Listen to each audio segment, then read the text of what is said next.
Particularmente llamó la atención por las características que conlleva la derrota de las fuerzas partidarias del gobierno de Javier Milei. Estamos hablando de las elecciones en la provincia de Argentina. Fuerza Patria fue alianza de distintos sectores de la oposición peronista al gobierno de Javier Milei. Fue la gran coalición que triunfó, ya que obtuvo una importante cantidad de votos en la provincia de Buenos Aires, además que es el mayor distrito electoral del país y clave de cara a las elecciones nacionales del próximo octubre. Vamos a hablar de inmediato de esto con Pablo Lacosa, quien es analista internacional del Instituto de Estudios Avanzados IDEA USACH. ¿Cómo estás, Pablo? Muy buenas tardes. ¿Qué tal? Muy buenas tardes, un gusto con ustedes. Muchas gracias a ti, Pablo, por estar estos minutos junto a nosotros. ¿Dónde buscamos la explicación a esta derrota? ¿En lo económico, en los líos de corrupción, en la forma y el estilo del presidente Milei? Mire, en lo económico no, porque Milei en la macroeconomía ha logrado los mejores resultados de Argentina en los últimos 80 años. Bajó la inflación en 2 años del 300% anual al 30%, bajó la pobreza 15 puntos, el nivel de actividad económica que estuvo estancado durante 15 años está ahora subiendo al 7%, o sea, en eso Milei realmente ha logrado resultados increíbles. Pero tiene un gran déficit de política, en el discurso, una actitud de mucha arrogancia, muy intolerante, no quiso hacer alianzas con sectores más o menos cercanos, más o menos afines, pensó que era dueño absoluto de la verdad y con un grupo muy pequeñito pensó que podía seguir ganando y ha tenido ahora una derrota totalmente inesperada, ¿no?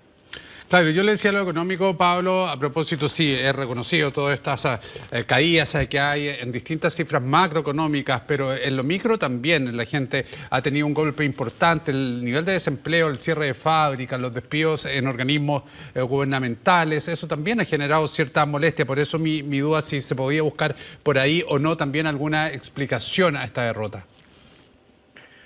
Bueno, ha tenido un programa muy duro para reducir el déficit fiscal. Recordemos que él recibe el país con 15 puntos de déficit fiscal con relación al Producto Bruto y ha hecho un trabajo gigantesco, monumental, para achicar eso y bajar el impuesto inflacionario. El problema es su déficit político. O sea, él quiso, con una fuerza muy pequeñita y muy extrema en lo ideológico, pasarle la máquina a los sectores más de centro derecha, y eso le ha dado un resultado espantoso. Un resultado espantoso donde él pierde una provincia que representa el 37% del padrón electoral del total nacional. Claro. Entonces tendrá que revisar cómo hace esto. Quiso gobernar con su familia, con su hermana, a la hermana la súper empoderó, una chica sin ningún tipo de experiencia política tuvo que decidir cosas fundamentales en el cierre de listas, con quién se iba a aliar, con quién no, qué le iba a dar a los sectores más de centro derecha, más moderados. Y bueno, parece que lo que hizo esta hermana fue un desastre, ¿no? No logró los mínimos que necesitaba para tener una elección honrosa en este distrito estratégico. Claro, eso sí. Lo de la corrupción no, en este caso no influye, porque si hay alguien que no puede hablar de corrupción en Argentina es el kirchnerismo, que ha batido todos los récords mundiales. Es como poner a un pinochetista a hablar de derechos humanos. Eso no tiene nada que ver, ¿no? Eso no influye. Influye el déficit político, ¿no? Esta actitud sectaria de creerse dueños de la verdad, de que ellos saben todo, le van a pasar la máquina a todos los sectores de centro derecha, los sectores moderados, y pretenden gobernar desde una minoría con posiciones ideológicas radicalizadas. Esto es teléfono para el señor José Antonio Kast. Ojo, esto en Chile hay que leerlo con mucho cuidado. Tú hablas la lectura nacional chilena, digo, a propósito de estilos relativamente similares. Claro, por supuesto, porque Kast le quiere pasar la máquina al centro derecha y al centro y cree que puede ganar solo la elección. Esto puede pasar lo mismo en Chile, que ya le pasó en el segundo convención constituyente y ya le pasó en la elección presidencial en segunda vuelta en el 2021, ¿no es cierto? Y Ojo con esto. perfecto. Pablo, ¿y qué tan relevante es este resultado pensando en las elecciones nacionales de octubre? Y a propósito de lo que tú nos decías, de esta forma de hacer política, de esta forma de querer hacerlo todos solos, cuando a posterior de esta derrota, esta dura derrota reconocida por Javier Milei, sostiene que bueno, el programa de gobierno no se toca y es muy difícil pensar además que haya algún tipo de cambio de actitud, o tú lo ves en algo posible pensando precisamente en lo que viene, que ya es nacional más que solamente de la provincia de Buenos Aires? Mire, estamos en horas críticas. Milei está en este momento cara a cara con la historia y con el futuro. Si él no cambia y si esto se repite en octubre, se acabó Milei. Se acabó, o sea, puede pasar lo mismo que le pasó a De la Rúa. De la Rúa perdió las elecciones de medio término en el 2001 y 2 meses después se tuvo que ir. Esto es muy complicado para Milei, muy complicado, porque Milei tiene 7 senadores de 72, Claro.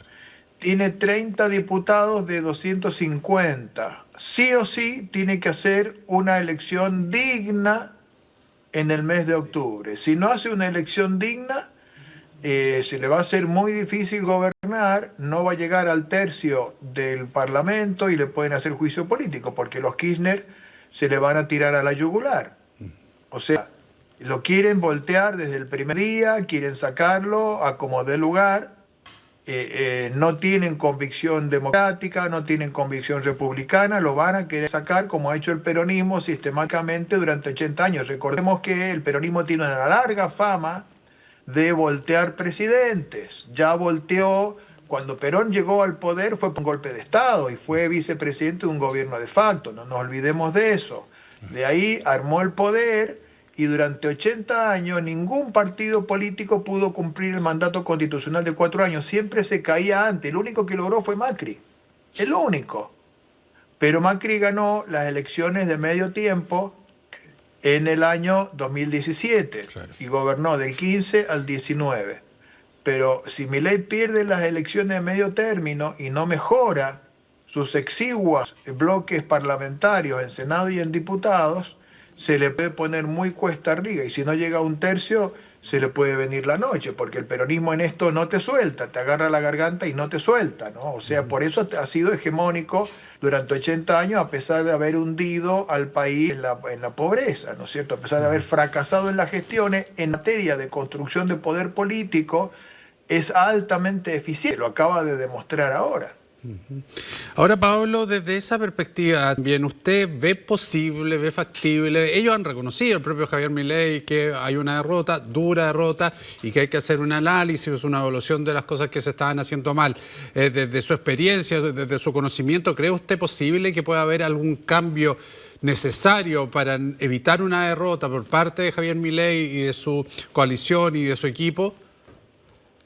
Mire, puede pasar a su alrededor, así como hay gente oscura, como este señor español, que nadie entiende todavía cómo penetró el círculo íntimo de Milei con esa impunidad para torpedearle el gobierno desde adentro.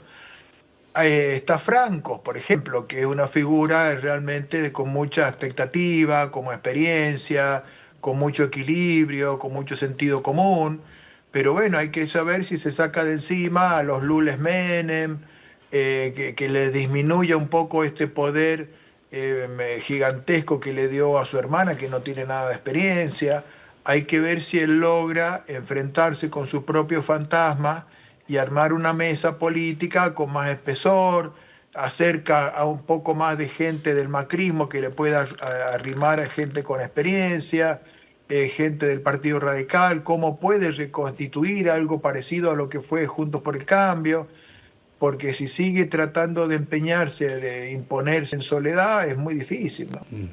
Ahora, Pablo, una última pregunta. No puede entender desde la distancia, obviamente, y muchas veces he escuchado esta pregunta en las conversaciones de la gente. Una cosa es no estar de acuerdo, rechazar todo este estilo a Javier Milei, pero otra cosa es votar nuevamente por una alianza peronista que tan mal le hizo al país en distintas áreas. ¿Cómo se entiende eso?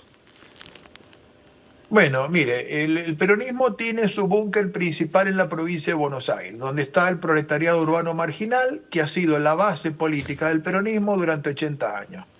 Es una maquinaria muy aceitada, donde está lleno de operadores políticos, de militantes rentados, y allí el peronismo ahora ha mantenido lo que tenía hace 4 años. Hace 4 años el peronismo sacó ahí en las elecciones provinciales el 47%, y por eso Kicillof se convirtió en gobernador de Buenos Aires y ahora volvió a sacar el 47%.